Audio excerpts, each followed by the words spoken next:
చట్టసభల్లో బీసీలకు న్యాయం జరిగేలాగా ప్రభుత్వం చర్యలు తీసుకోవాలని ఏలూరు జిల్లా బీసీ సంఘ అధ్యక్షులు ఆర్వపల్లి తిరుపతిరావు విజ్ఞప్తి చేశారు. జిల్లా కలెక్టరేట్ వద్ద బీసీలకు సంబంధించి 5 డిమాండ్లతో కూడిన వినతి పత్రాన్ని జిల్లా కలెక్టర్ కు సమర్పించినట్లు తెలిపారు. ఈ సందర్భంగా తిరుపతిరావు మాట్లాడుతూ చట్టసభల్లో బీసీలకు రిజర్వేషన్ కల్పించాలని డిమాండ్ చేశారు. రానున్న పంచాయతీ మున్సిపాలిటీ ఎన్నికల్లో రిజర్వేషన్లు కల్పించాలని ప్రభుత్వానికి విజ్ఞప్తి చేస్తున్నట్లు తెలిపారు. అధ్యక్షులు కేసరి శంకర్రావు గారి నేతృత్వంలో రాష్ట్ర వ్యాప్తంగా 26 జిల్లాల్లో బీసీల యొక్క డిమాండ్ల కొరకు జిల్లా కలెక్టర్ గారు అయినటువంటి వెట్రిసెల్వి గారికి ఈరోజు వినతి పత్రం ఇవ్వడం జరుగుతుంది.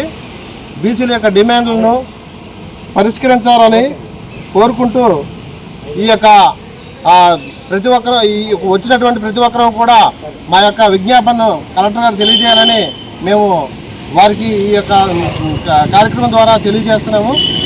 కాబట్టి బీసీలు అణగారిన వర్గాల నుంచి 139 కులాలు ఎన్నో ఇబ్బందులు పడుతూ పేదరికంలో అట్టడుగు వర్గాల్లో మునిగిపోతూ తేలుతున్నటువంటి ఈ క్రమంలో వారిని పైకి తీసుకురావాల్సినటువంటి బాధ్యత ఈ ప్రభుత్వాలపై ఉన్నది. కాబట్టి వారికి రక్షణ చట్టం కల్పించాలి.